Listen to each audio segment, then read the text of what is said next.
Hey all! இந்த dahlia கிழங்கெல்லாம் நம்ம இங்க எவ்ளோ அமௌண்ட் ஸ்பெண்ட் பண்ணாலும், இந்த மாரி கலர்ஸ் வந்து நம்மளுக்கு ரேர் தான். இங்க வந்து எனக்கு எல்லாமே ஃப்ரீயா கிடைச்சது. எல்லாத்துலயும் ஒவ்வொரு கிழங்கு வந்து எடுத்துக்கிட்டேன். ரெட், எல்லோ இந்த டபுள் கலர் இருக்கிறது எல்லாமே எல்லாத்துலயும் ஒவ்வொரு கிழங்கு எடுத்துட்டேன். இது வந்து ஏலக்காய் செடி. உள்ள போய் தான் வீடியோ எடுக்கிற மாரி இருந்தது. இது வந்து நம்ம நாட்டு வல்லாரை இங்க வச்சா வரவே வராது. இங்க அதெல்லாம் சும்மா கிடக்குதுன்னு பார்க்குறப்பவே எனக்கு ரொம்ப அங்கலாப்பா இருந்துச்சு. என்னடா இது நம்ம வாங்கி வாங்கி ஒவ்வொன்னையும் வைப்போம் வராது. இதெல்லாம் எங்கடா இப்படி கிடக்குது இங்க அப்படின்னு. இது வந்து அந்த ஆகாய தாமரை இது ஒரு தொட்டி மாரி கட்டி போட்டு வச்சிருந்தாங்க. ரொம்பவே கியூட்டா இருந்தது. இது வந்து நெய் மிளகாய் செடி.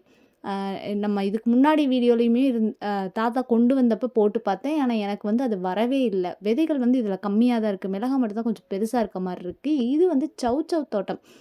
ரொம்ப நெறைய காய் பிடிச்சிருந்தது. உள்ள இறங்கி போயிறப்ப பார்க்குறப்ப ஏன்னா தலையில அண்ணாந்து பார்த்தாலே நெறைய காய்கள் பிடிச்சிருந்தது. சரி வீடியோ எடுக்கலாமேன்னு எடுத்துக்கிட்டேன். பாய்.